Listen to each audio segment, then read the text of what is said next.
Türkmenistanyň Senagatçylar we Telekeçiler Birleşmesiniň agzasy Altyn Nur Zaman hususy kärhanasynyň hünärmenler tarapyndan alınıp barylan işler döwrüň ösen talaplaryna dogry laýyk gelýänligi bilen tapawutlanýar.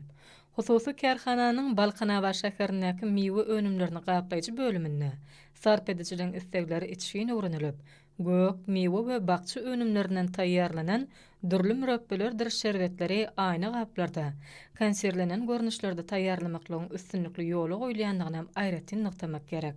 Muň üçin daşary ýurtlardan satyn alynan iň bir kemil enjamlar bilen enjamlaşdyrylan ýürütleşdirilen bölümler hereket edýär.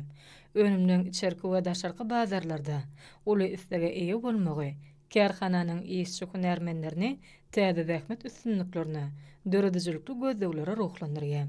Dürli görnüşli müreppelerdir miwe şerbetlerini öndürmekle ýoly goýulan bu önümçilikde işçi hünärmenden ýygyrmysy zähmet çekip, olar bu ýerde dürli müreppelerdir miwe şerbetlerini öndürmek arkaly önümçilik tipkini hasy artdyrma başarýarlar.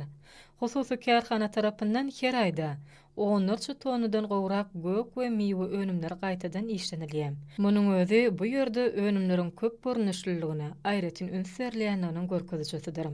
Göze gelýär gaplardaky miwe önümleri ýokary hili harit görnüşi bilen köpleriň süýgüsini gazanmak başardy.